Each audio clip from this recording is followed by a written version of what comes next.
Creemos o estamos convencidos que la prioridad número uno es la salud de los odontólogos, de los profesionistas, la salud de los pacientes, la salud de todos los equipos de trabajo en los consultorios dentales, en las clínicas, en las universidades, y eso deberá seguirlo siendo, protegernos, cuidarnos, protegernos sobre esta epidemia. Pero además de la salud, también hay un compromiso de reactivación de los consultorios, de reiniciar operaciones, de poder atender a los pacientes. También hay una salud bucal que hay que atender y hay una economía odontológica que hay que levantar. Son muchísimas las familias mexicanas y en América Latina que vivimos de la odontología, y es un compromiso común que tenemos que asumir de reactivación de este gremio odontológico.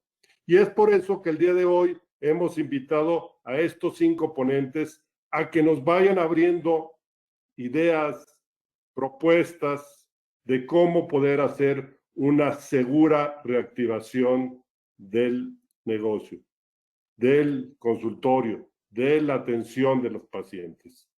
Por esto el día de hoy tengo el gusto de poder presentar, y voy a cerrar que ya afortunadamente tenemos la casa llena. Si tuvieran compañeros que no hubieran podido acceder, recordar que estamos disponibles también a través de la plataforma de inteligencia dental en YouTube y en Facebook. Pero regresando a la presentación de la doctora Era Elvira Rangel Padilla, el doctor Alejandro Ramírez Peña, el doctor Roberto Espinosa Fernández, el doctor Marc Sadia Mizrahi y el doctor Roberto Valencia Hite. Normas para la atención odontológica de pacientes y el protocolo de identificación de factores de riesgo por COVID-19. Una presentación por parte de RODIF, la revista que acaba de platicar Roberto Espinosa, y que tiene una publicación muy interesante al respecto que estará siendo comentada el día de hoy. Bienvenidos, adelante Alejandro. Gracias. Muchas gracias. Hola, buenas tardes. Para los que ya nos escucharon, a mí me tocó empezar esta charla de normas para abrir el consultorio y sobre todo protocolo de atención, protocolo de identificación de factores de riesgo por COVID-19. Me gusta siempre empezar con una línea de tiempo de evolución del COVID-19 y me gustaría empezar también con esto. ¿Por qué? Porque hemos ido viendo los cambios, pero en lugar de que se extienda muchos años, ha sido en cuestión de meses. En diciembre del 2019, en Wuhan, se empezaron a identificar neumonías atípicas, lo cual llevó en 4 de enero del 2020, la OMS identificó que las neumonías atípicas eran relacionadas al SARS-CoV-2 y después en ese mismo mes se determinó que las neumonías atípicas llamadas SARS-CoV-2 generaban una enfermedad que se llama ahorita COVID-19. Ha ido evolucionando. En febrero la Organización Mundial de la Salud empezó a hacer un plan estratégico de atención tanto en ciudades que en países y ciudades que empezaron a encontrarse casos de COVID-19. Y nos vamos hasta marzo 11, cuando la Organización Mundial de la Salud declara la pandemia, la enfermedad por COVID la declara pandemia, en el cual integra que muchos países están involucrados a eso. Justamente 2 días después, se recomienda en muchos países hacer confinamiento o cuarentena, y es lo que nos tocó aquí en México y en muchos países de Latinoamérica. Aproximadamente en esa misma semana, 13 de marzo, más o menos una semana, fue cuando se activó la cuarentena en Estados Unidos, en el norte del continente. También fue aproximadamente entre el 13 y 16 de marzo. Después, en abril, diferentes asociaciones dentales del mundo empezaron a determinar que si podíamos atender pacientes o no, deberíamos primero saber las diferencias entre emergencias y urgencias. Y algo muy interesante que pasó en abril también, la Alianza Mundial para Profesionistas de la Salud hizo una recomendación al grupo de los 20 más los países, de los 20 países más ricos del mundo, que tuvieran en cuenta que era muy importante tener la atención para los profesionistas de salud, el equipo médico y el equipo de protección profesional para atender a los pacientes con COVID-19.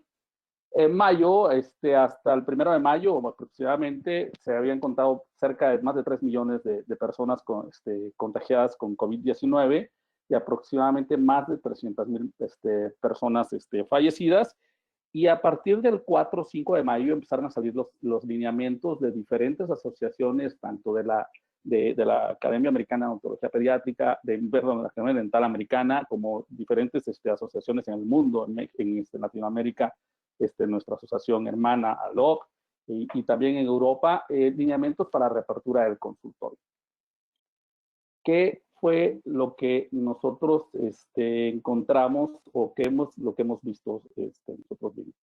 En primera, cuando determinaron si eran emergencias o urgencias, siempre consideramos que todos los pacientes siempre se deben considerar infectocontagiosos, y por una simple razón, desde los 80s con la llegada del VIH y también con los virus de hepatitis B, siempre hemos considerado a los pacientes infectocontagiosos.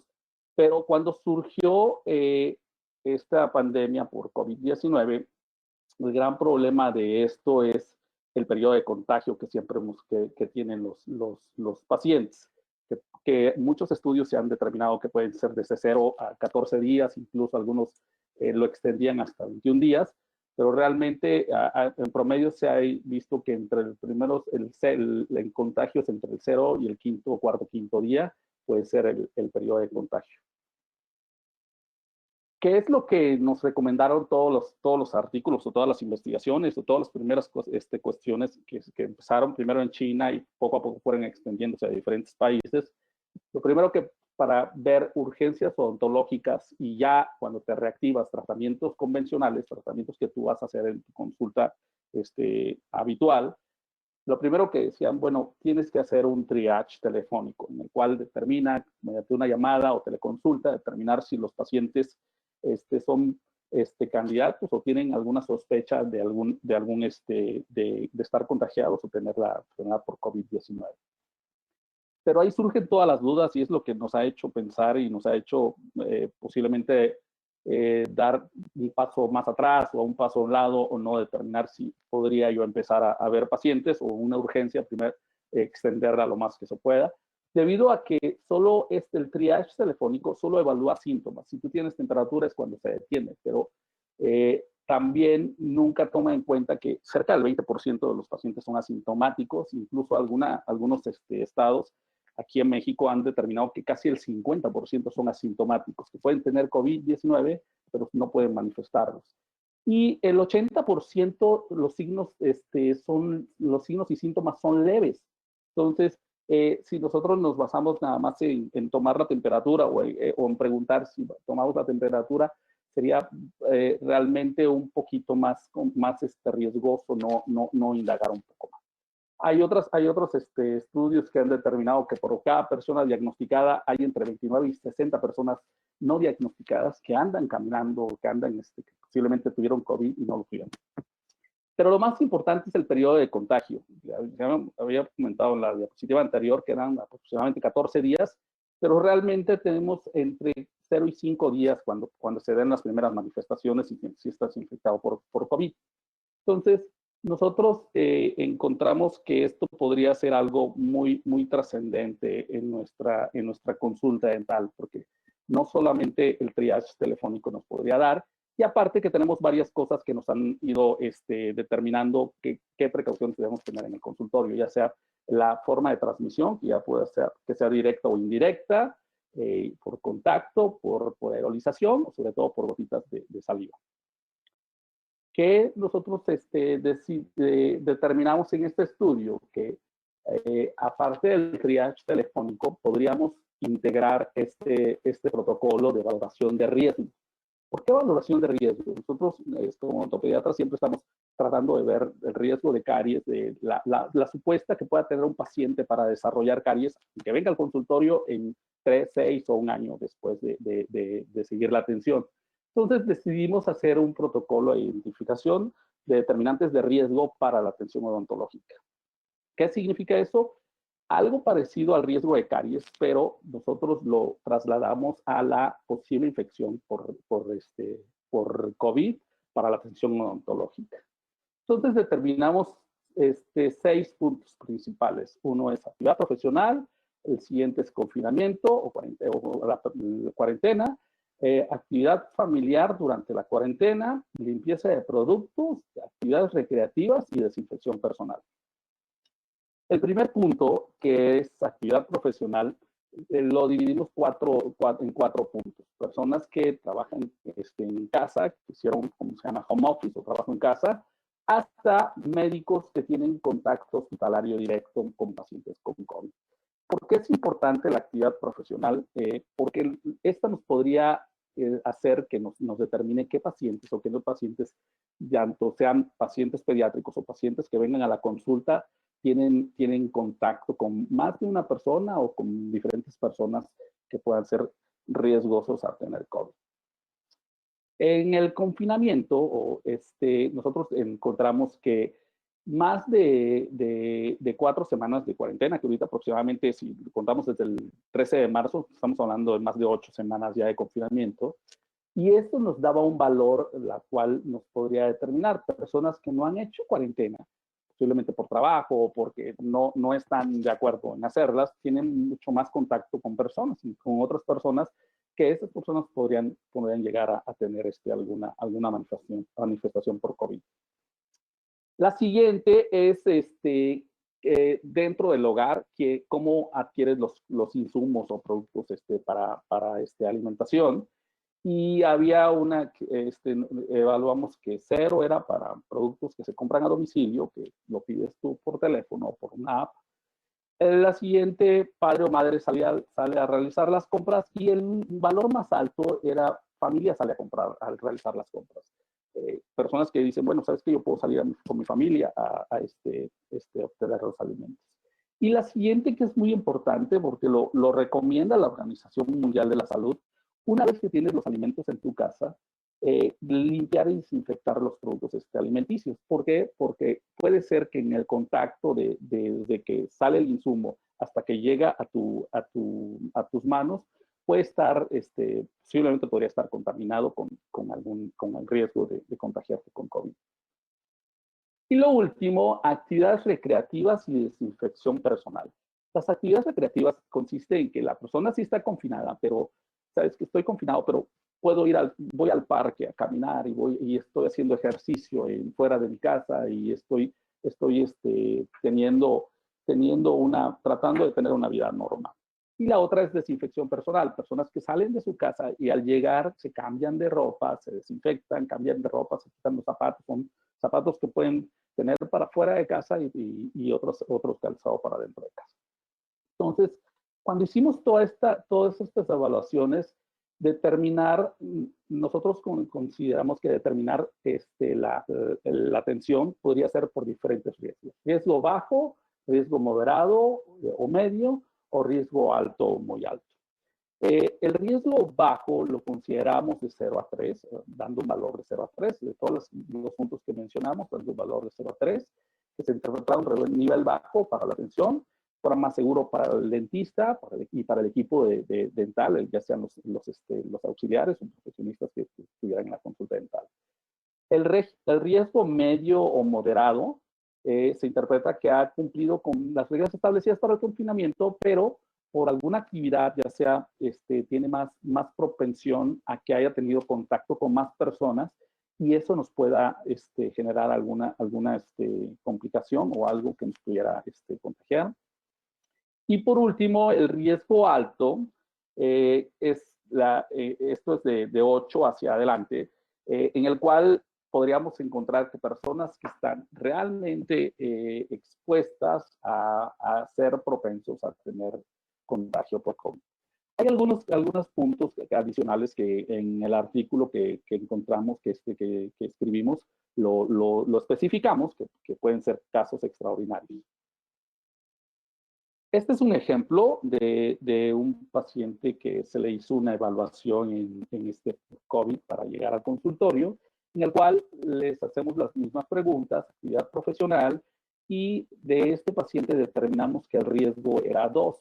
Y un paciente de riesgo 2 tiene un riesgo bajo y la atención sería, no significa que con este no voy a usar las barreras de protección, simplemente podría ser una forma más segura de atender.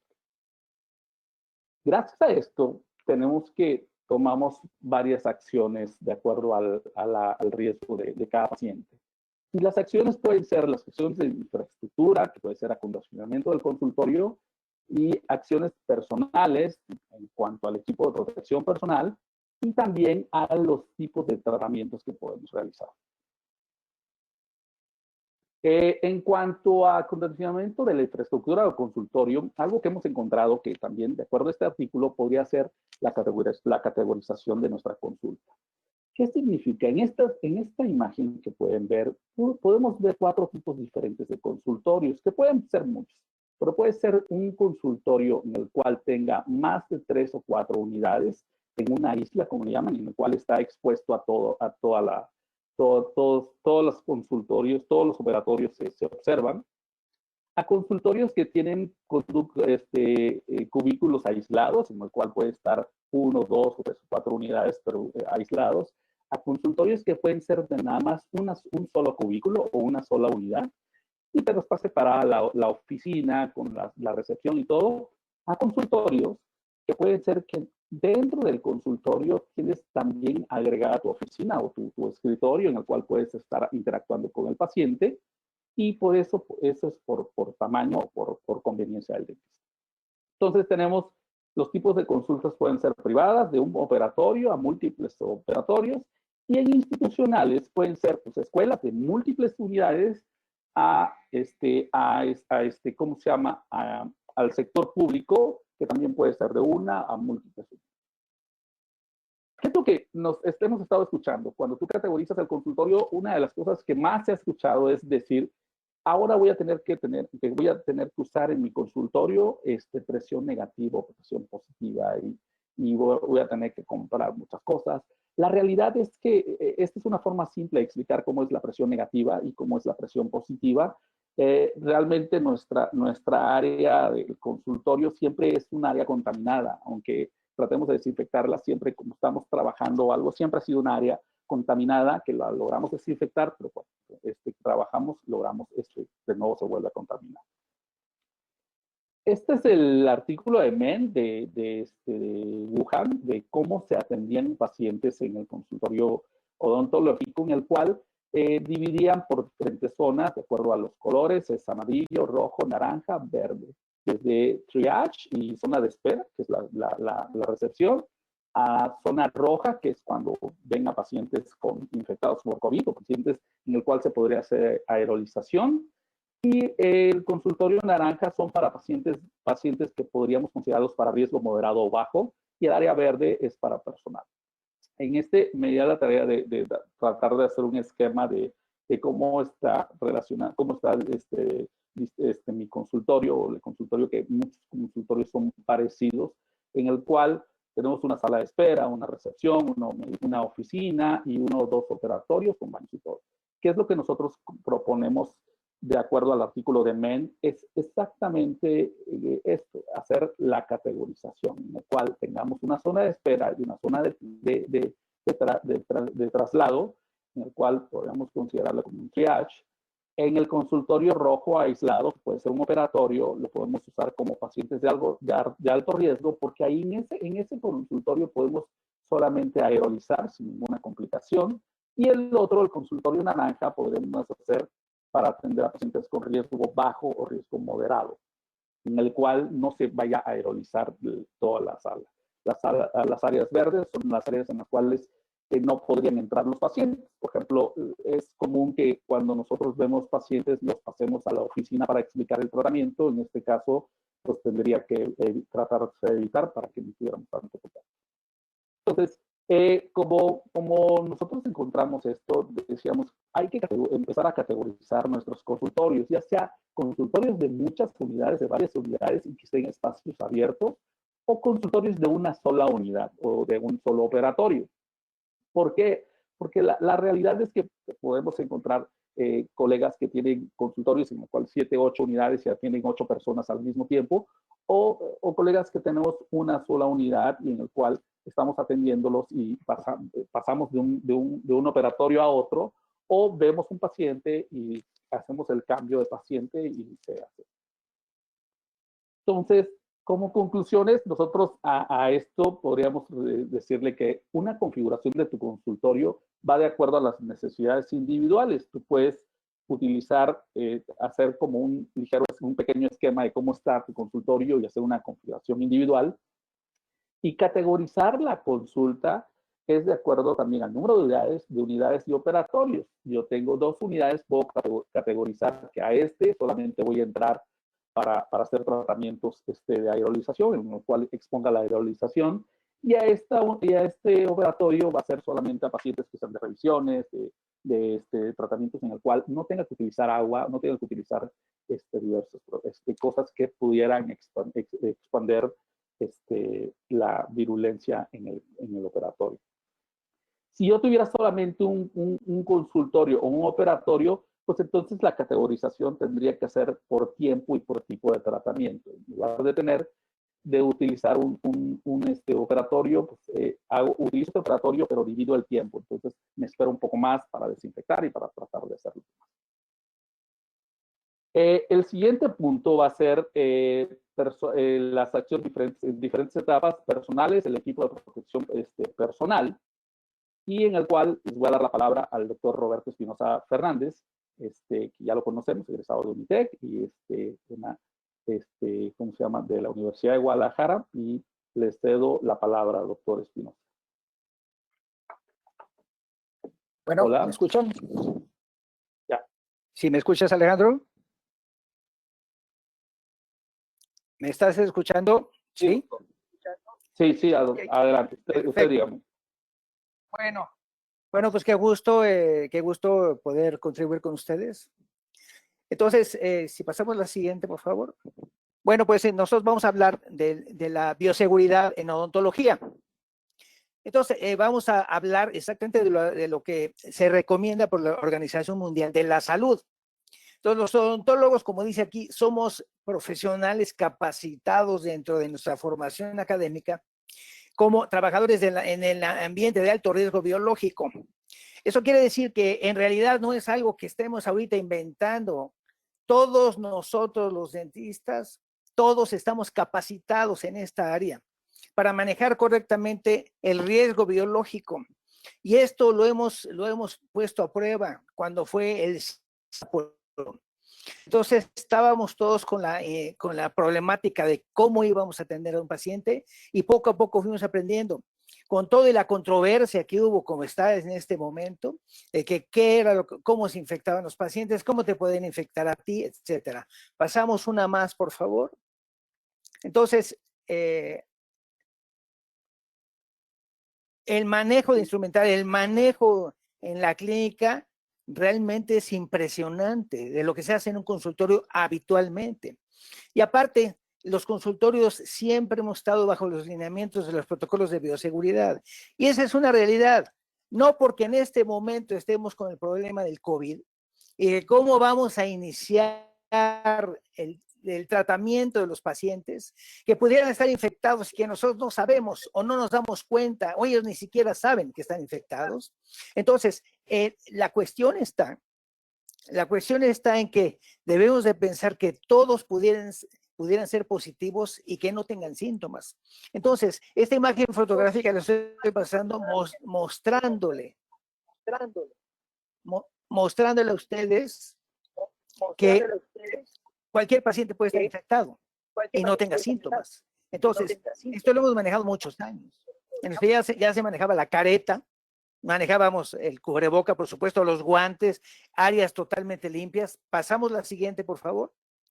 Entonces, ahora el control de infecciones en la odontología, nosotros tenemos que considerar y entender y lo hacemos todos, y necesitamos la esterilización de todo el material reusable. Probablemente alguna persona piense que no va a esterilizar sus piezas de mano. Por supuesto que sí, las tienes que esterilizar.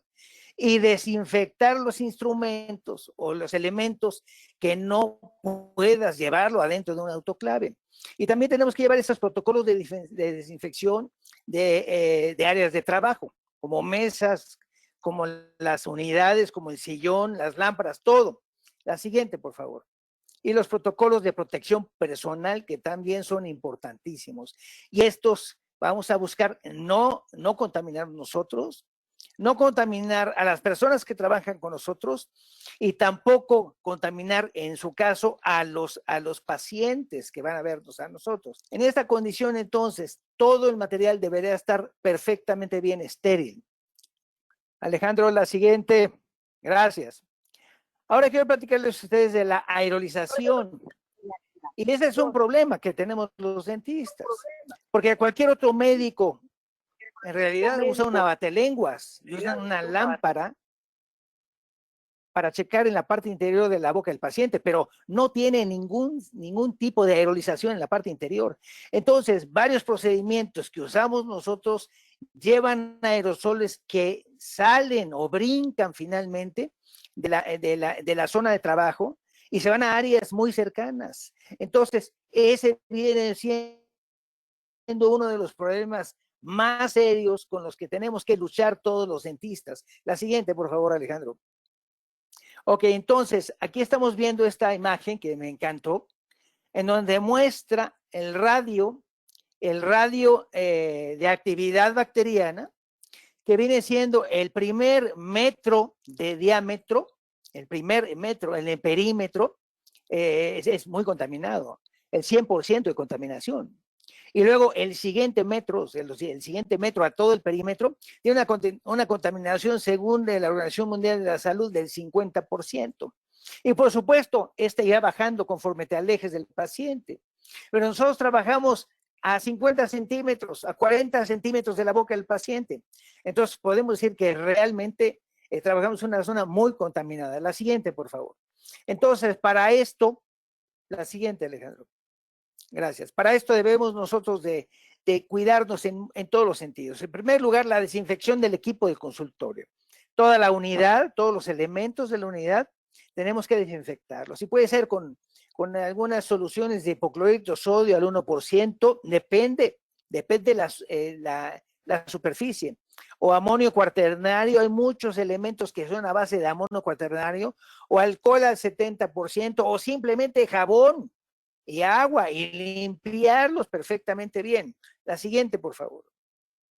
Así también las lámparas y otros elementos como las cámaras intraorales y algunos otros elementos que no puedes llevar adentro del autoclave. Eso lógicamente las tienes que desinfectar o las tienes que intentar cubrir cuando menos para buscar que se contaminen lo menos posible. Pero ese es un proceso que lleva tiempo. Y tienes que entender que entre paciente y paciente debe haber un espacio, hay que escalonarlos para dar tiempo de ventilar el consultorio, de eliminar las bacterias del medio ambiente, eliminar las posibles virus que están encima de todos estos elementos y entonces poder ver a otro paciente. Cuando tengas 2 unidades, podrás entonces utilizar una unidad con un paciente y dejar ventilar la otra unidad y pasar al siguiente lugar. Vamos a pasar a la siguiente, por favor, Alejandro. Ok, entonces, aquí estamos hablando del problema de la aerolización para el doctor y para el asistente. Entonces, las recomendaciones de la Organización Mundial de la Salud es tener primero ropa de consultorio. No podemos llegar y ponernos simplemente una bata. Debemos de cambiarnos, porque si la ropa que llevaste la llevas a tu casa, lógicamente las bacterias y virus que lleves en tu ropa vas a contaminar en tu residencia, en tu casa. Tu ropa de consultorio, anteojos de protección o careta facial, alguna de las dos formas, o las dos si alguien quiere estar más seguro. Lógicamente un cubreboca. Y si no puedes encontrar cubrebocas más seguros, puedes usar doble cubreboca. una bata quirúrgica de manga larga con puño cerrado para evitar que pasen elementos hacia la parte interior de la bata. Y luego guantes y gorro. Esto es lo indispensable. Esto funciona perfectamente bien. Y entonces así buscaríamos cuidarnos a nosotros y a nuestro personal. Vamos a pasar a la siguiente, por favor. Otro de los puntos importantísimos es la aplicación del dique de hule. O sea, hemos estado leyendo artículos que hablan con la reducción de la contaminación del medio ambiente con la utilización del dique de hule. Y en este artículo hablan que se reduce a alrededor de un 70% la contaminación porque el contacto de la aerolización con la saliva ya no existe. Entonces, los que manejamos rutinariamente dique de hule, pues es una gran ventaja, porque vamos a usar las piezas de mano con el dique de hule puesto en su lugar. Va a ser menor la cantidad de tiempo sin el dique de hule y con el tratamiento de las piezas de mano o algunos otros tipos de materiales. Entonces, este es el concepto. En realidad, debemos de estar seguros, lo que estamos haciendo está bien y va a funcionar perfectamente bien. Con esto podemos tener un paciente que tenga COVID. Y vas a estar seguro que vas a estar totalmente protegido y protegido a la gente que trabaja contigo. La siguiente, por favor. Ahora, en el procedimiento, cuando el paciente ya pasa a la unidad, lo primero que debemos de hacer con el paciente es pedirle que se haga un enjuague para reducir los microorganismos en su boca. Y eso lo hacemos rutinariamente con clorhexidina. Pero aquí se ha hablado de que la clorhexidina ya no es eficiente para los virus.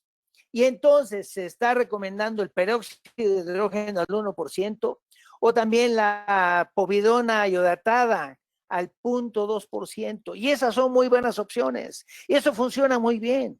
Y cada vez que se enjuague el paciente, que se enjuague con peróxido de hidrógeno al 1%. Y eso realmente trabaja perfectamente bien. La siguiente, por favor. Hemos encontrado entonces, hemos encontrado en la bibliografía que desde 1985 existen desinfectantes para las líneas de agua del interior de los instrumentos rotatorios que usamos para limpiar toda la parte interior de nuestras unidades. Y esto es una idea magnífica. Entonces, ¿por qué no vamos también a desinfectar continuamente la boca del paciente si estás trabajando con el cavitrón, por ejemplo, o con una pieza de alta velocidad cuando no usas el dique de hule? La siguiente, por favor. Entonces, en esta condición, la siguiente, Alejandro, por favor.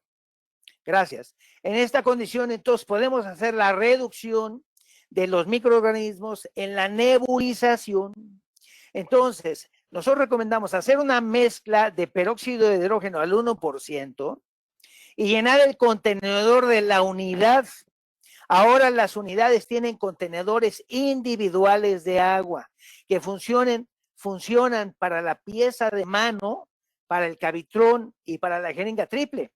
Entonces, eso vamos a aplicar peróxido de hidrógeno al 1%, vamos a llenar el contenedor y lo vamos a utilizar y va a funcionar perfectamente bien. El llenavaso regularmente viene por una línea separada y podemos poner en el vaso del paciente continuamente peróxido de hidrógeno al 1% para que se siga enjuagando. Entonces, los resultados van a ser disminuir los microorganismos que tengamos en esa nube que se forma alrededor de la boca y de la pieza de mano que estamos utilizando. Ahora sigue el doctor Roberto Valencia Hit. Bueno, pues muchas gracias. Buenas tardes a todo mundo. A mí me tocó o quise tocar este tema, cómo regresar a trabajar. Tenemos que mentalmente hacernos una idea de que no debemos mostrar miedo ni tener miedo. El mostrar miedo y tener miedo, pues nos llevaría de alguna manera a hacer que el paciente, a su vez, pues no crea en nosotros. Yo creo que esa es una de las cosas. Pero ¿cómo podemos llegar? Pues bajando o generando o viendo los factores de riesgo que pueden disminuir nuestro problema de contaminación hacia nosotros, hacia nuestros pacientes, hacia nuestras familias, hacia todo el mundo. Pero vean cómo funciona muchas veces. El coronavirus, cuando inició y empezamos a darnos cuenta de que ahora sí se propagaba globalmente, híjoles, veías en las tiendas gente que iba por papel de baño, por geles, mascarillas. De hecho, veías los estantes vacíos. De repente yo decía, bueno, ¿y qué tiene que ver el papel de baño? Pero bueno, pues ahí estaban formados. Y lo que sí sabemos es que mientras veíamos más aumento de casos confirmados, donde las poblaciones confinaban a la gente, se cerraban los comercios, decíamos, no vamos a obtener esos materiales, y esa incertidumbre de no tenerlos generaban pánico en nosotros e íbamos a comprar absurdamente.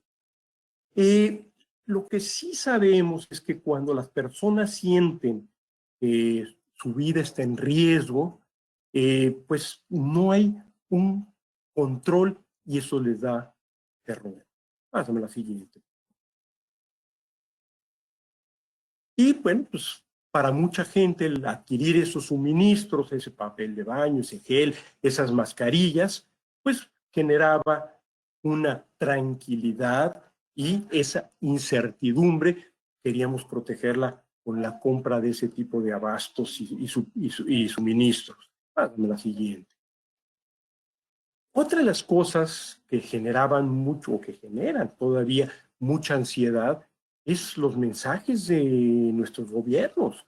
De repente nos dicen una cosa y al día siguiente es otra, y el tercer día ya se contradijeron, y realmente tanto eso, los medios de comunicación diciendo algunas cosas que no son reales, otras, las mismas autoridades, pues todo esto agravaban nuestra ansiedad, y agravaban nuestra ansiedad y el quehacer inclusive de los gobiernos. Y ante esas condiciones, pues bueno, tenemos condiciones, ¿cómo reacciona la mente? Ante condiciones ideales, tenemos un enfoque, o que podemos, una manera que le llamamos aprendizaje sin modelos. Sin embargo, bueno, esa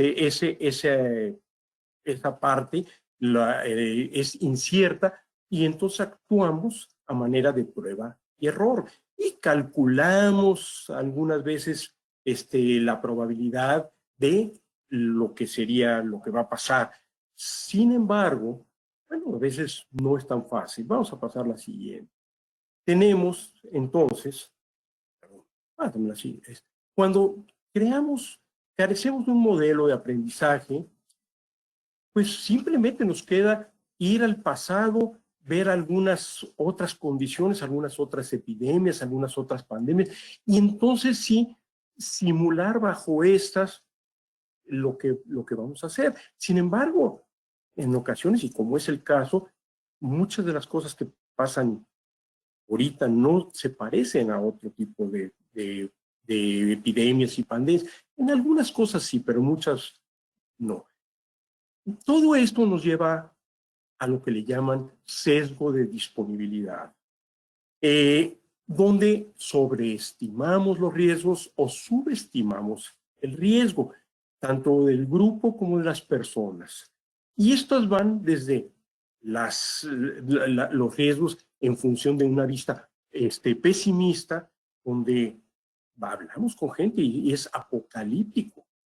Te plantean situaciones donde prácticamente decimos, se acabó el mundo, mañana todos nos vamos a morir. Mientras que el demasiado optimista va por la vida diciendo, a mí no me va a pasar nada. Yo soy Juan Camaney y no me va a afectar todo esto. Vamos a pasar la siguiente.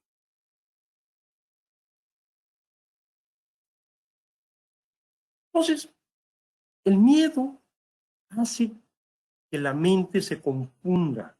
La mente ahora sí se distorsiona, la ansiedad hace que no pensemos claro.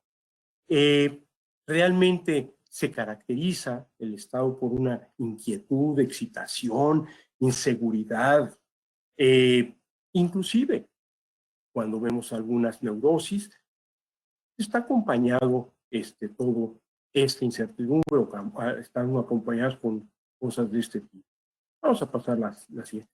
Pero si vemos el miedo, de dónde viene, qué es lo que desencadena el pánico, cómo podemos mantener la calma en una época tan difícil como es la pandemia, tan estresante, tendremos que pensar que nosotros tenemos el centro emocional y este centro emocional pues está dictado por la amígdala.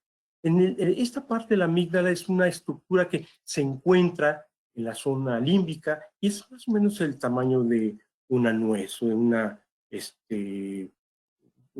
nuez, tiene escasamente unos cuantos milímetros. Esto se encarga de liberar adrenalina y nos dice, aléjate del peligro, huye de eso. Podemos, inclusive ejemplos donde podemos dejar a nuestros hijos en peligro, pero nuestro cuerpo dice, corre. Ante eso, pues realmente sabemos que es la parte reptiliana, que es la parte que de nosotros simplemente reacciona ante lo que es enfrentar un problema que no sabemos cómo confrontarlo. Por otro lado, tenemos la corteza prefrontal y esa se encarga de gestionar respuestas. Y digo, bueno, sí, pero si corro, si hago, si digo, pudiéramos contagiarnos, pero tengo menos riesgo, tengo esto, ¿no? Entonces, nosotros ante el miedo tenemos que entender que estamos luchando entre esa parte de la amígdala y la corteza prefrontal. La parte animal de nosotros que nos dice huir y la parte de la corteza prefrontal que nos dice piensa y después actúa.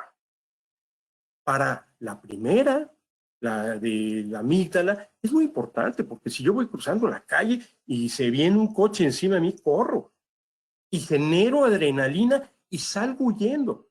Sería un poco útil la segunda. ¿Por qué? Porque la segunda me diría, bueno, viene a tal velocidad, yo camino a tal, y ya me atropelló. Pero la segunda, ante una pandemia, es la que tenemos que razonar.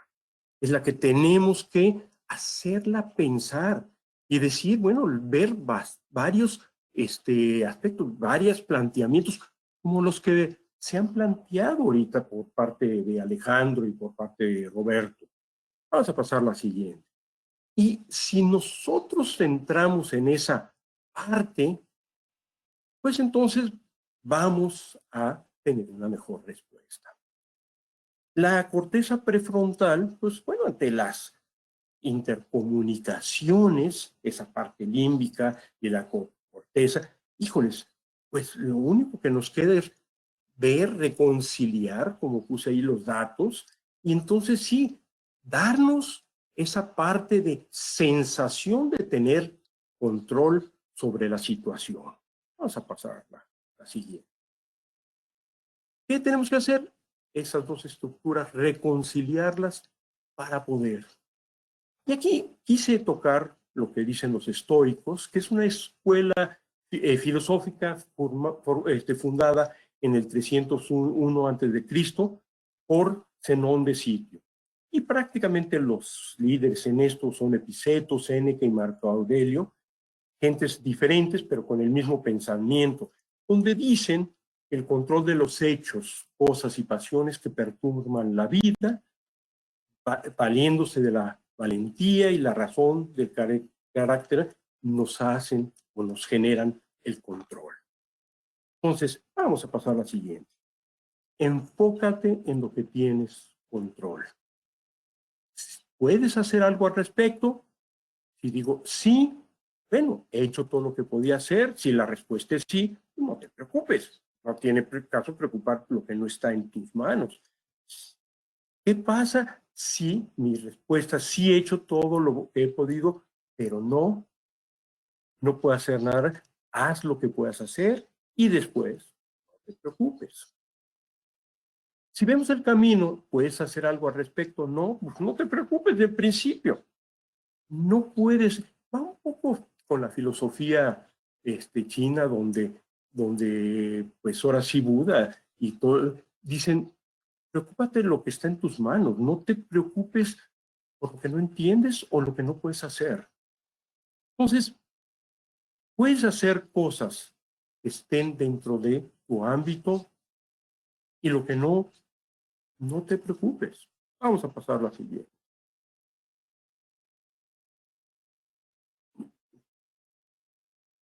Conclusión. El coronavirus no es una incógnita absoluta, eso sabemos, y cada día conocemos un poquito más. Hay muchos conocimientos de otras epidemias y pandemias. ¿Sí? El reducir esa incertidumbre es la clave para garantizar el resultado de las medidas tomadas, y eso nos hizo llevar a cabo este artículo. Reduce el riesgo y piensa más positivo. Asegura y piensa que hay cosas que puedes controlar que te hacen reaccionar más realmente.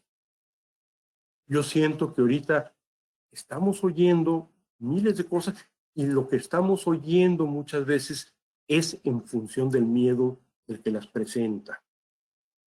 Yo creo que tenemos que tener cosas firmes, concretas, lo más concreto que podamos controlar para entonces tomar decisiones y entonces sí, trabajar o entrar a trabajar sin miedo.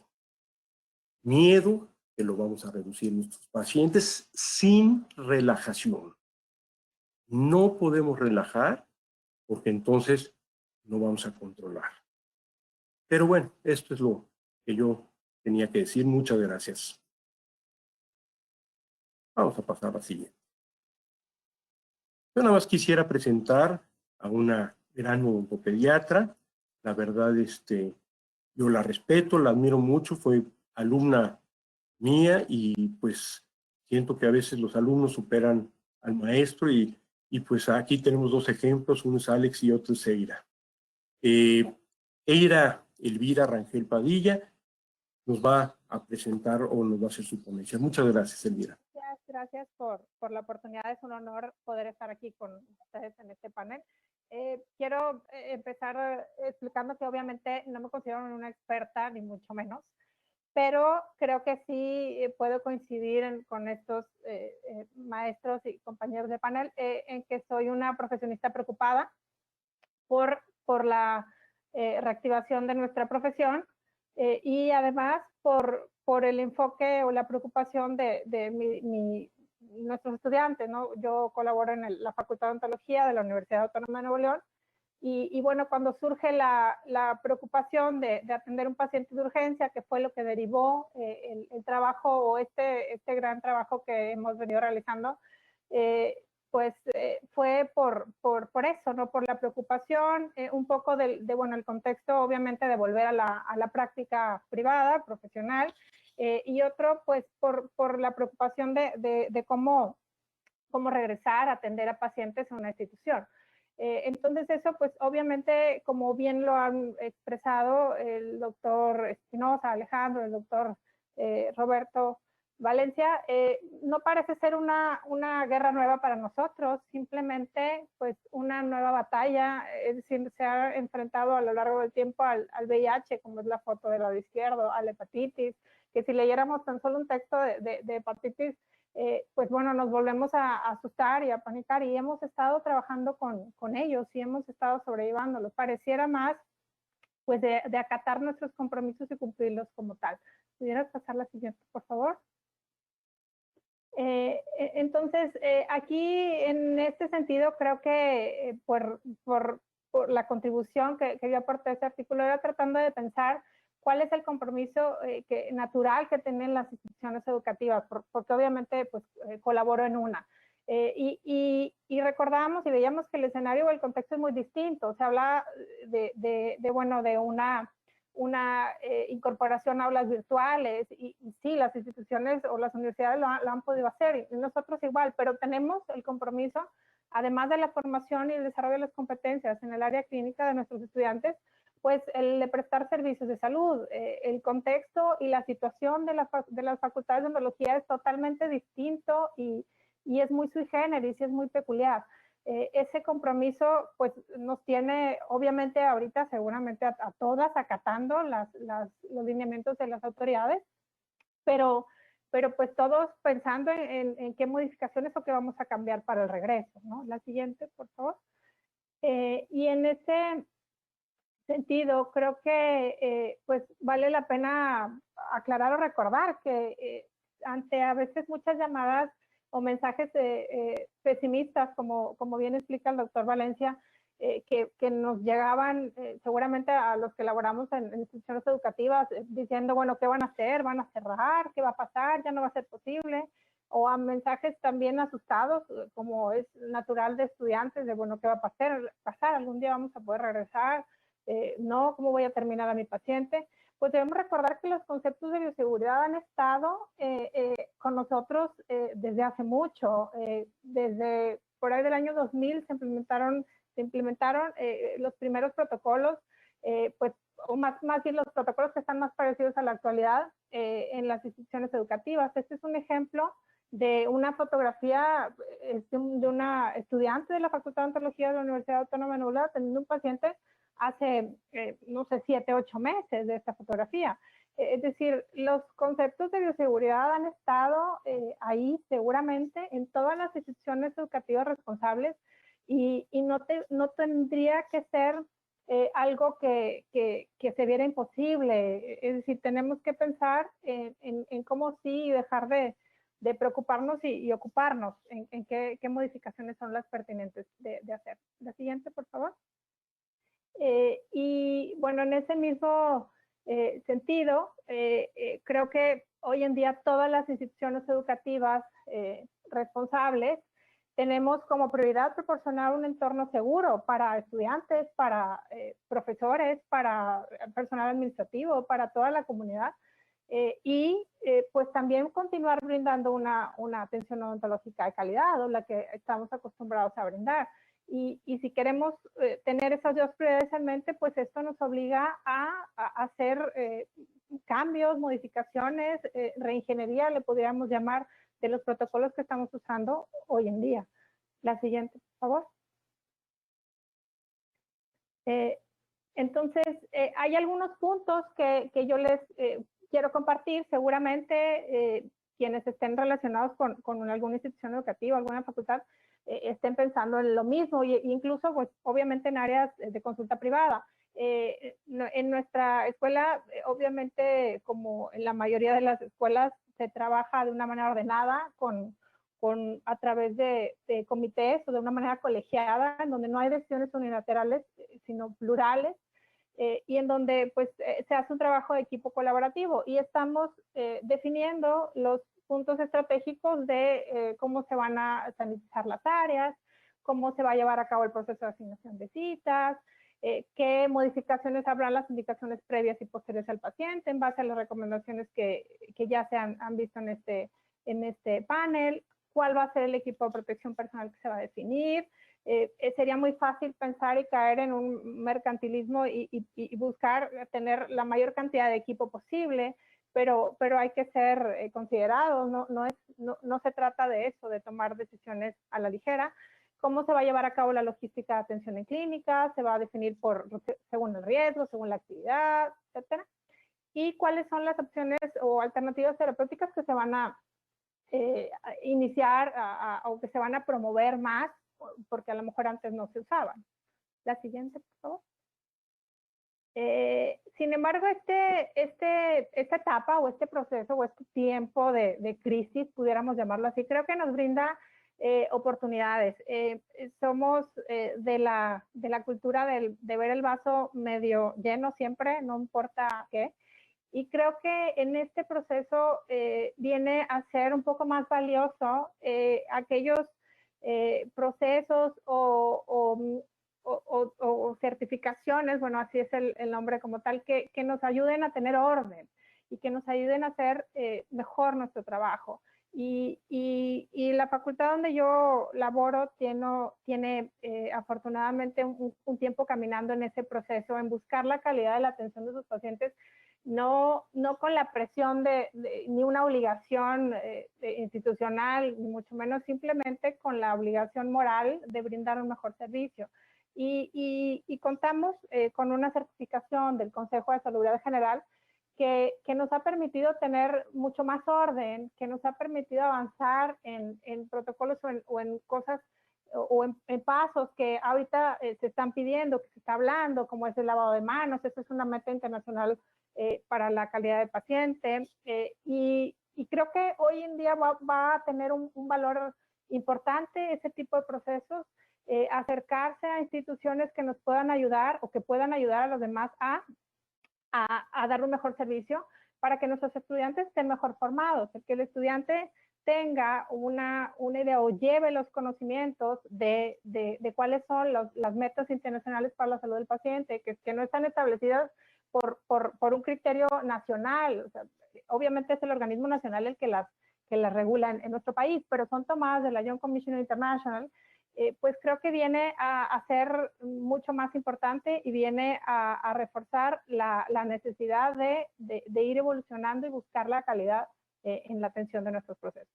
También nos obligará a reestructurar y currículos, contenidos, a agregar, a incorporar o a darle más valor a eso, a la calidad, a enseñar los modelos de atención basados en calidad, etcétera.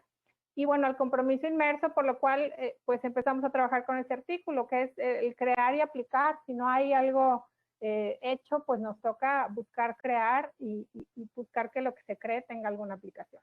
La siguiente, por favor.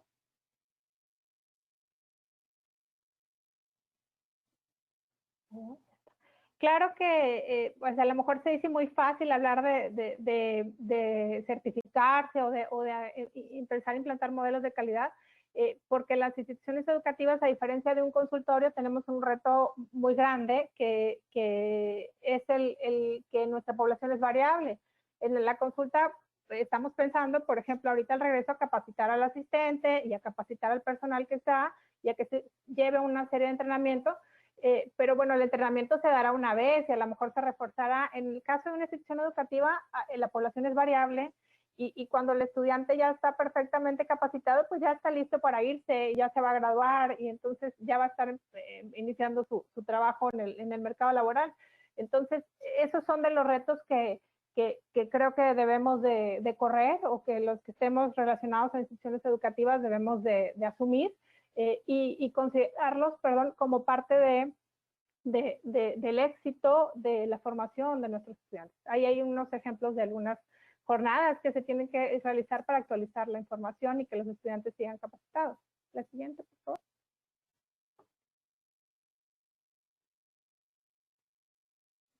Esta etapa, creo, también estoy segura que nos da oportunidad de ser más creativos, de buscar innovar, de buscar crear mucho más valor o darle más uso a la simulación que la tenemos, pero creo que se puede explotar mucho más. Usar modelos de simulación de riesgo. En la escuela hemos estado trabajando en algo así. Tengo una compañera muy brillante en esa área, la doctora Marcela Gloria, que ha estado trabajando en escenarios virtuales, inmersivos, para exponer al estudiante antes de entrar a clínica los riesgos a los que se puede enfrentar, sobre todo desde el punto de vista de control de infecciones para la calidad del paciente, ¿no? Para mejorar la calidad. Por último, casi cerrando ya, la siguiente, por favor. Mi participación es qué es lo que creo que nos exige, cuál es mi percepción de lo que nos está exigiendo esta pandemia, ¿no? Pues nos exige ser más activos y participar activamente. Es muy fácil, como bien comentaban, preocuparse y no ocuparse, y creo que es momento de tomarnos en nuestro papel y ser más responsables y estar participando más activamente, aportando algo, ¿no? Como lo que se desarrolló en el artículo, pues buscando contribuir en algo, en alguna medida a la resolución o a la adaptación de los cambios que vendrán. Nos exige también ser empáticos. Creo que es muy fácil también, les comentaba, caer en el mercantilismo y comprar 1000 equipos y decir que vamos a ponerle al paciente casi en una burbuja, pero al final de cuentas no va a ser sustentable. A lo mejor va a ser sustentable para algunos, no para todos, y nos toca ser solidarias con los colegas. Esto no se trata de ser una competencia de quién tiene más equipos o quién tiene el poder adquisitivo de comprar más equipos de protección, sino quién está siendo responsable y toma decisiones basadas en lo que hay de conocimiento científico, pero además el compromiso moral como profesionistas, como colegas, y pues adaptarnos a los cambios que vengan, que seguro vendrán. La siguiente, por favor.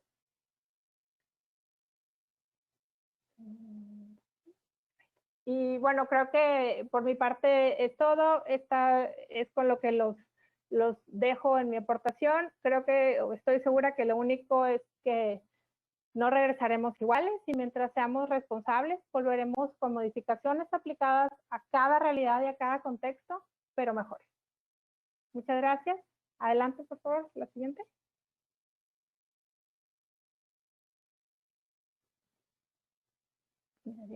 Gracias. Pues me toca el honor de presentar al panelista que cierra este evento, el doctor Andrés Maxadia. Es un honor presentarlo. Su currículum está interminable, pero es un maestro muy querido y pues seguramente bastante respetado por toda la comunidad. No le quiero quitar más tiempo. Adelante, doctor Maxadia. Muchísimas gracias a todos. Saludos desde México a todos los hermanos y colegas del mundo iberoamericano. La que sigue, ¿no, Alejandro, por favor?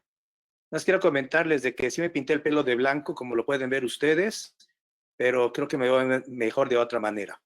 Pero ahora, lo que sí quiero traer, eso me llegó el día de ayer, de cuál es el orden de la jerarquía de los controles, y me llamó mucho la atención. Lo que está en inglés porque no está traducido, me llegó apenas ayer.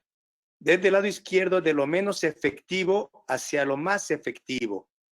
Y lo más interesante que vemos nosotros, que es que la parte que hablan de PPE, que es el equipo de protección personal, para mucha gente es lo menos efectivo.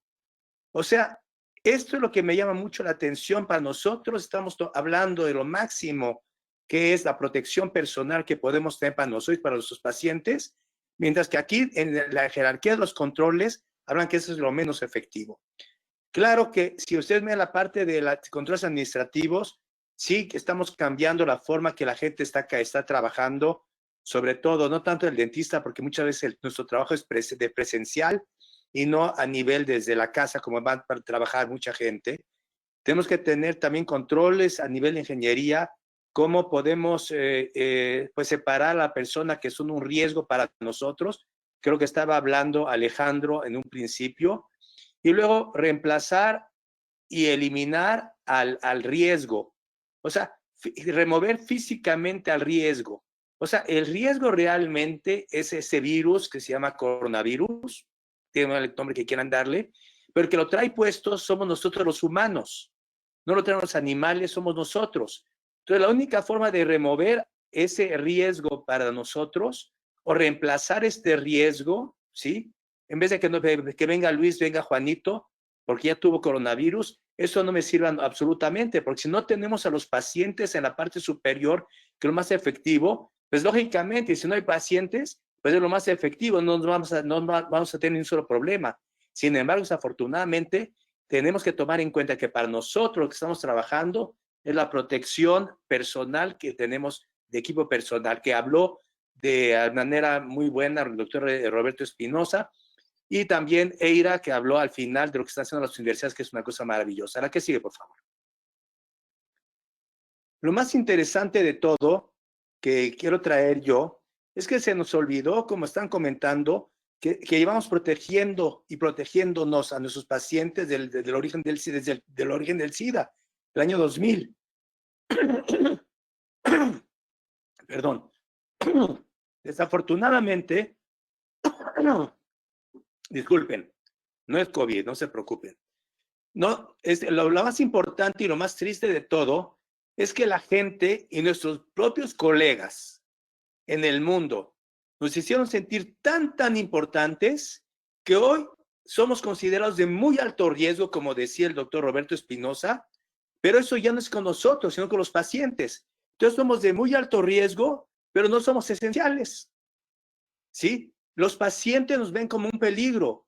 Ahorita yo trato de hacer una cita con que vengan los niños al consultorio, van a agarrar el pretexto, ¿no? Supongo que porque hay COVID-19 y no quieren venir.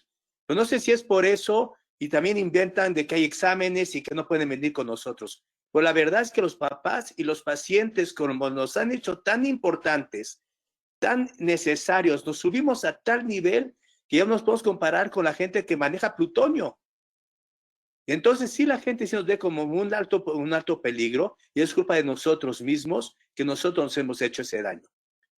Ahora, como digo, debemos vestirnos como científicos que manejan material nuclear solo para pedir que abran la boca.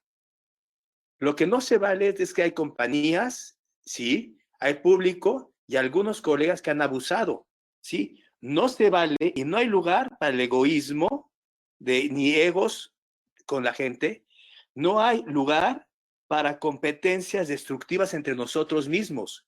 Esto hay que tratar de evitarlo completamente. Nuestro problema real es la aerolización, pero hay muchas cosas que podemos hacer sin aerolizar y hay otros productos que habían hablado que pueden ayudarnos a pasar esa parte. La que sigue, por favor. Lo que estamos enfrentando ahorita nosotros como profesionales, el más importante yo creo es la parte económica. Nosotros nos damos cuenta hoy en día de que realmente trabajamos día a día o mes con mes. Salvábamos el mes y llegábamos esperando el próximo mes para hacer dinero y de alguna manera poder llevar a cabo nuestros planes que podíamos en un momento. Hoy en día esto ha cambiado para todos nosotros muchísimo.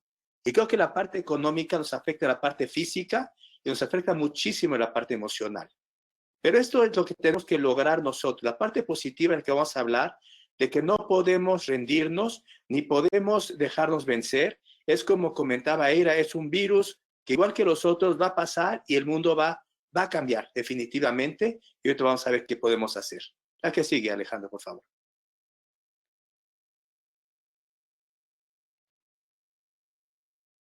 O sea, hoy tenemos un caos completamente.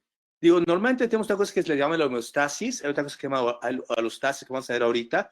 Ahorita estamos en el caos porque no tenemos ninguna respuesta a nuestras preguntas. Como comentaba Alejandro en un principio, llevamos 6 meses con ese problema y nadie sabe nada. Y nosotros parecemos títeres de arriba para abajo, que nos van diciendo, esto viene ya saliendo y de repente, no es cierto, no va a salir.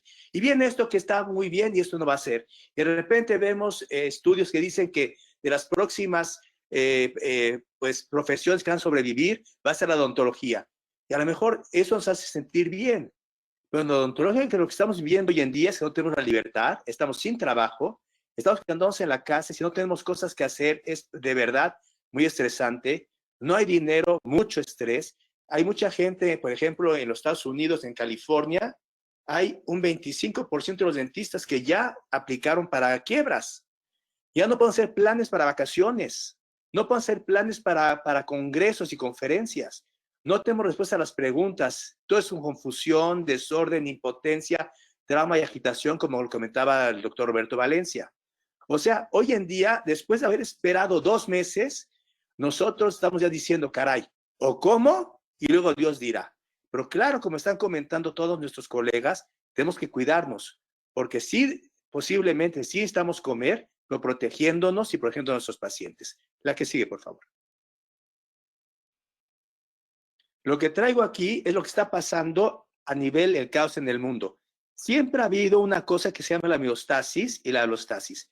La homeostasis con nosotros es que todo va funcionando y todo está perfecto, de repente faltan pacientes y decimos, bueno, vamos a tratar de tener un poquito más de paciencia, es la forma de balancear esos cambios tan dramáticos, pero hay veces que tenemos cosas que son problemas de estrés crónico que podemos tener también, pero por ejemplo, cuando hubo H1N1, el punto de alostasis cambió, Pero afortunadamente la parte homeostática que regresó fue porque encontramos un medicamento que te quitaba la enfermedad en una semana, 2 semanas después de que habíamos cerrado.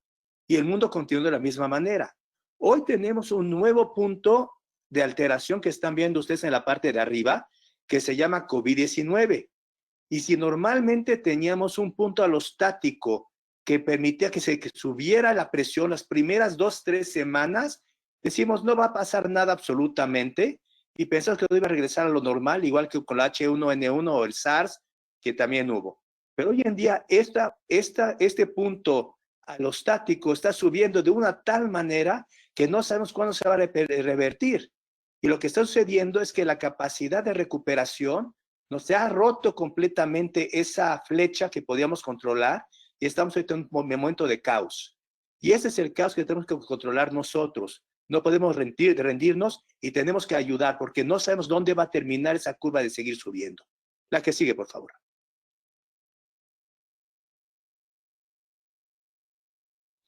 Entonces, lo más importante es que a todos de nosotros nos han dado una caja de herramientas. Todo el mundo nos ha dicho cómo lavarnos, cómo proteger en el consultorio, qué tenemos que hacer, salir, no salir, cómo comprar, cómo lavar, cómo limpiar, como comentaba el doctor Alejandro. Pero nadie nos presta atención a las emociones. Eso es lo más dañino para todos, porque en momentos de estos puede haber muchas cosas que nos pueden afectar de manera irreversible. Entonces, cada quien, según sus posibilidades, es bien importante saber eso, de que no todos tenemos 50 unidades, no todos tenemos la posibilidad, como dicen algunos colegas en un momento dado, de ponernos, hacen videos y dicen, vístete de esta manera, mira lo que hacemos en el consultorio. Esto es completamente desleal y no nos ayuda para nada a los colegas. Porque yo puedo inventar, si yo tengo la capacidad de ponerme 50 cubrebocas y ponerle 40 playeras y decir a los pacientes, esto es importante y mejor que el vecino que no lo tiene. Entonces, según cada posibilidad y la responsabilidad de cada uno de nosotros, porque somos gente muy responsables de hace mucho tiempo, porque lo hemos aplicado, ¿sí? Hay que negociar eso en la realidad. La que sigue, por favor. Lo que sí quiero es que cómo vas a negociar nuestro futuro, no puedo yo pensar que ninguno de nosotros sea en sufrimiento, ansiedad, depresión, que nos lleva a una extinción. Lo que tenemos que hacer es movernos hacia arriba, reinventarnos y empezar a ejecutar. Todos tenemos que hacer cambios. La que sigue, por favor. Dentro de la caja de herramientas que estamos hablando y que habló Eira en un momento también muy importante, tenemos ciertas cosas que estamos hablando como la paciencia que tenemos que tomar, la calma, la tolerancia, la bondad, la empatía, la compasión, círculos virtuosos que tenemos que crear, la paz interior, la fe, espiritualidad, aceptación, adaptabilidad, flexibilidad, autocuidado, autocontrol, creatividad, esperanza, libertad interior y resiliencia que había comentado Eira. Todos estos puntos no tienen que tenerlos todos, aunque tengamos algunos, somos gente que vamos a sobrevivir. Donde el animal y la rata mueren, nosotros seguimos vivos y esa va a salir perfectamente bien. ¿Qué viene en un futuro para nuestros pacientes y para nuestros niños? En 2015, el doctor Valencia y yo habíamos publicado un artículo viendo lo que estaba pasando en las nuevas generaciones. Y la gran preocupación de nosotros era todo lo que estamos viendo. Aquí está en inglés, desafortunadamente no tengo tiempo de platicarlo, pero la primera eran los niños que eran cibernéticos. Y la preocupación que veíamos nosotros hoy en día, y no con los niños, sino con los mismos adultos, es que como yo ya puedo pedir el súper desde la casa, pierdo toda mi capacidad de ver gente, saludar, de oler, de ver los colores de la fruta, de tocar la mercancía. Todo eso lo estamos quitando cuando puedo yo pedir, cuando pido la comida en la casa y no convivo con las demás gente, cuando puedo ver películas de la casa. Esto me está haciendo que me vuelva completamente aislado. Y el aislamiento que tenemos ahorita físico, aunado al aislamiento que tenemos ahorita de tipo emocional y que está creando las generaciones, puede corromper completamente la comunicación que es lo que tenemos nosotros. Si no tenemos comunicación, ¿sí? Se pierde todo porque las máquinas nos pueden muy fácilmente sustituir, porque las máquinas no sienten ni sentirán por lo pronto. Entonces, es la ventaja de nosotros y tenemos que trabajar mucho en esa parte, aunque el movimiento corporal, la comunicación, el abrazo y los besos que damos nosotros, los pacientes, ¿sí? Eso no lo podemos hacer en estos momentos. La que sigue, por favor. Entonces, todo eso que trato yo de decir, tenemos que tratar de ver. Hoy en odontología es alostático. Cuando teníamos trabajo, que es el punto 3, que llevamos el boom, expandíamos, nos planeábamos, estábamos felices, íbamos de vacaciones y íbamos a congresos. Y ahorita que es el punto 1, que estamos en crisis, tenemos que tener cuidado de la economía, entonces controlar nuestro estrés y tener la posibilidad de que esto en algún momento se va a corregir. La que sigue, por favor.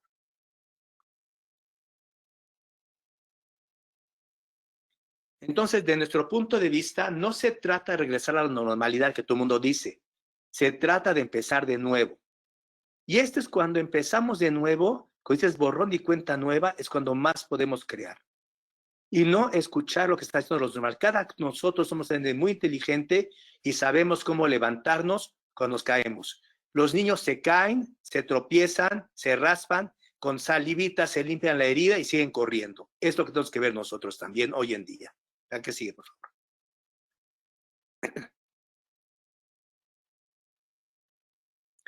Esta crisis nos da la posibilidad de descubrir partes inesperadas de nosotros mismos. Estoy seguro que ustedes lo están viendo. Construyamos nuestras cajas de herramientas para lidiar con esta crisis de coronavirus y saldremos mucho más fortalecidos. La que sigue, por favor. Esto es bien importante. No podemos rendirnos, no podemos ante esto, y hay que preguntarse todos nosotros, ¿qué quiere hacer en este momento único para impulsar su práctica? ¿Qué quieren hacer ustedes en este momento único para impulsarla? ¿Cuál es la forma preferida en que les gustaría administrar su clínica? ¿Qué querrán los pacientes en el futuro? Los pacientes en el futuro nos van a exigir muchísimo más. Lo están haciendo ya desde ahorita y desde hace mucho tiempo, con 5 minutos de medios electrónicos, de Google, saben lo mismo que nosotros llevamos tanto tiempo. Hoy van a querer mucho más los pacientes y decirnos qué tenemos que hacer. Esas son las grandes preguntas, pero uno de los aspectos positivos de esta difícil situación puede ser que nos da tiempo para reflexionar, planificar y ponernos en acción para crear la práctica que siempre hemos querido, que a lo mejor por ciertas dificultades no podíamos tenerlo. La que sigue, por favor.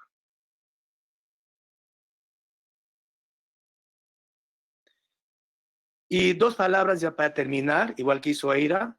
Si no te vuelves al océano, estarás mareado todos los días.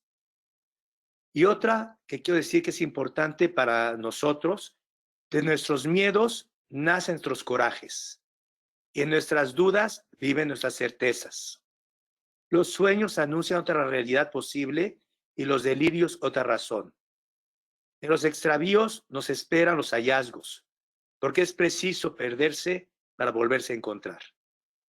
Esto es lo que deseo, es esa parte, vamos a hacerla todo mundo, todos los que tenemos que ver con la odontología de una manera directa o indirecta, estamos sufriendo en estos momentos y eso se va a arreglar poco a poco. Tengan paciencia, tengan esperanza, que es lo que más necesitamos todos nosotros. Para despedir, yo sí quisiera también preguntarles, ¿qué han aprendido cada uno de ustedes durante la pandemia? ¿Algo nuevo han de haber aprendido? Yo quisiera contestar mi parte. Pues yo creo que hemos evolucionado desde el primer día que supimos y algo que pensábamos en aquel entonces, pobres chinos, qué duro se la están viendo, pero sin pensar que íbamos a llegar a esto. Posteriormente va creciendo todo este problema y ves que se está acercando a ti y que te va a invadir y que de alguna manera y nos confina. Hemos aprendido a vivir y a disfrutar más a nuestras familias, por un lado, a reflexionar. Esa parte yo la veo muy positiva. Sí, sin embargo, pues sí, por otro lado, pensando en que vivo, pues ahora sí como muchos, día con día, y dejas de trabajar un mes y los gastos siguen y tú no percibes entradas, pues sí te estresa. Pero yo vería cosas buenas cosas malas. Sé y que, como dicen, no vamos a entrar a trabajar nuevamente bajo los mismos sistemas, vamos a tener que empezar de cero. Bueno, no sé, no de cero, pero porque tendremos muchas experiencias que las vamos a volver a aplicar, pero sí muy diferente a lo que vivíamos. Y en mi caso, yo creo que una de las cosas que me está costando más trabajo es, personalmente, que el grupo que trabaja conmigo, mis asistentes, todo, entiendan esa parte. Quisieran volver ellos al día uno que antes de irnos de aislamiento, y no siento que lo hayan entendido 100% todavía, y va a ser, pues ahora sí, jalar y arrastrar a ese grupo con el que trabajas y a la gente que está alrededor para establecer nuevos sistemas y nuevos funcionamientos. Y yo creo que tarde o temprano lo vamos a hacer diferente, vamos a estar en otra situación.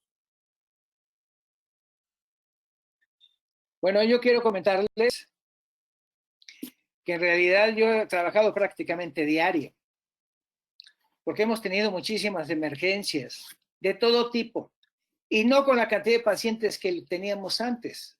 Estoy trabajando con 1 o 2 o a veces 3 pacientes. Pero hemos implementado todas las barreras de seguridad que hemos platicado, y hemos ido entendiendo y tomando confianza en la práctica diaria. Eso nos ha llevado a entender que ahora vamos a separar más los pacientes, vamos a ver menos pacientes momentáneamente en esos próximos meses o en estos próximos años, y que eso me da una seguridad absoluta de lo que estoy haciendo. Y yo le hago ver al paciente que tengo esa seguridad ante la certeza de que no lo vamos a infectar nosotros, no se va a infectar con nosotros, y lo que estamos haciendo es procedimientos profesionales. Ese es el concepto. Yo veo que todos los dentistas tienen que empezar a trabajar poco a poco y darse cuenta que vamos a seguir trabajando en una forma convencional con más barreras, y tenemos que seguir haciendo nuestra profesión por todos los aspectos, el aspecto económico, profesional y también de seguridad en nosotros mismos. Y por otro lado, este confinamiento a mí me ha ayudado muchísimo para la educación continua. He tenido la oportunidad de ver conferencistas de muchos lugares del mundo actualmente, muchas ideas, muchas novedades. Eso ayuda muchísimo. Pero en realidad, regresar al consultorio es lo mejor que podemos hacer.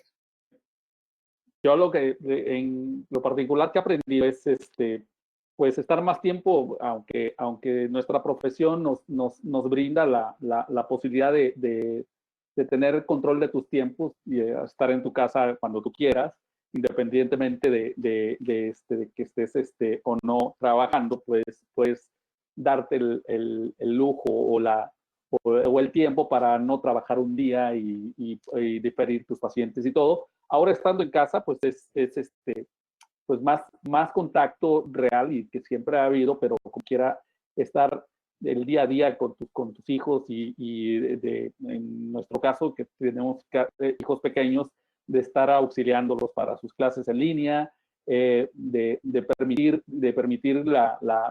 el uso de algunas tecnologías que antes lo determinábamos por tiempo y que lo seguimos determinando por tiempo, pero los estamos empezando también a comprender, porque después de 6 semanas, que de pronto una niña, como han visto los memes que gritan los niños, maldito coronavirus, perdón por la palabra, pues de pronto tu hijo o tu hija de 7 años te lo dice y lo grita, es por la frustración de no estar con sus compañeros, de no tener ese contacto comunal que hemos visto. Entonces, a veces nada más tienen la tecnología para jugar e imaginar que están manejando un auto o saliendo al parque a columpiarse. Entonces, eso también nos ha dado unas lecciones que no habíamos experimentado, de tener reuniones con amigos o con familia mediante videollamadas, y también nos ha ayudado mucho. Y usted, doctor Mark, ¿qué le ha dado esto? Lo de hoy, perdón, es que perdí la pregunta. ¿Qué me ha enseñado estar encerrado en casa, en pocas palabras? Sí. Ok. Muchas cosas. Realmente el tiempo ha pasado muy, muy rápido, excesivamente rápido, cuando ya es viernes. Antes, cuando iba a llegar el viernes, parecía que era un mes completo para llegar al viernes. Y hoy en día digo, ya es viernes, parece que fue ayer. Y eso es porque tener metas, el tener metas en ese encierro, el tener cosas que hacer, eso es lo más importante. Estoy seguro que ustedes mismos se dan cuenta que el día se les pasa rápidamente, pues el chiste de todo es no terminar el día como el perro que trata de morderse la cola. Básicamente, da vueltas y vueltas, no avanza ni un solo metro y termina agotado. Sino el poder crear, creo que es lo más importante. Lo segundo también que me ha enseñado es el buscar, empezar a pensar y buscar otras soluciones y otras salidas de lo que yo quiero hacer con mi vida el día de mañana. Y también darme cuenta de lo humano que somos todos nosotros, porque a final de cuentas, un virus tan chiquito, tan poco desarrollado, que no tiene ni siquiera un sistema interno formado como una bacteria, tiene la capacidad de ponernos en jaque a toda una humanidad. Entonces, la realidad es que a todos hay que ponerse a pensar también y pensar también de que al final de este túnel sí viene la luz y eso es lo más importante. Y claro, a nivel familiar también me ha ayudado mucho. Yo me he dado cuenta que si antes le peleaba mucho a mi esposa, ahora sí le digo, sí, mi vida y realmente no pasa nada absolutamente cuando hago lo que ella quiere. Pues muchísimas gracias, mi punto de vista, y gracias por todo. Eira, no sé si de qué te ríes tanto, pero seguramente Alejandro no aprendió esa lección todavía. Oh, Me sí. pasa, te lo voy a mandar algunos días. Me va a volver borracho. Gracias a todos, mi punto de vista. Bueno. Muchísimas gracias al equipo, de verdad. Es un equipo maravilloso con el que contamos. Son gente de primera, la gente joven, que son las del empuje, Eira, Alejandro, y la gente que tiene toda la experiencia del mundo, que también aprendemos de ellos. Y claro, de todos ustedes, aunque no lo crean, cuando nos llaman maestros, somos nosotros también que aprendemos mucho de todos ustedes con sus preguntas que nos hacen. Todo lo mejor para ustedes, de mi punto de vista también quiero hablar personalmente, seguramente el grupo también lo comparte. Va a salir todo adelante, tenemos un futuro, los días van a seguir soleados y vamos a salir bien, de alguna manera positivos, con una nueva mentalidad y unas nuevas actitudes ante la vida, con este problema que estamos de alguna manera viviendo en estos momentos. Joaquín, ¿estás por ahí? Joaquín. Yo estoy por aquí, Alejandro, sí, dime. No, pues ya, no sé, ¿qué experiencia te ha dado también a ti? Ya que Qué experiencia me ha dado muchísima experiencia también, que como director de COA, siempre pensamos en el odontólogo y siempre pensamos en cómo ofrecer mejores soluciones al odontólogo. Y estos 60 días me han dejado claro que el que manda es el paciente. Los quiero mucho, ustedes y son parte importante, pero pues, me ha quedado claro que estamos en el mismo lugar. COA y el resto de compañías y los odontólogos somos juntos, somos parte de la misma cadena y trabajamos juntos para el paciente. Y necesitamos que el paciente sea el que regrese, necesitamos que el paciente sea el que tenga la tranquilidad y la necesidad y sepamos servirlo y sepamos atenderlo. Y yo, como COA, sepa encontrar los productos que le ayuden más a ese paciente, que solucionen el problema del paciente a través de ustedes, odontólogos. Y en la educación también estamos juntos y en abrir estas plataformas estamos juntos. Todo esto se construye para poder atender mejor a la población. Muchísimas gracias. Gracias. Muchas gracias. Muchas gracias a ustedes 5, muchas gracias a toda la gente que nos acompañó y ojalá que podamos seguir platicando y ojalá que pasado el tiempo sepamos que juntos salimos adelante. Muchísimas gracias.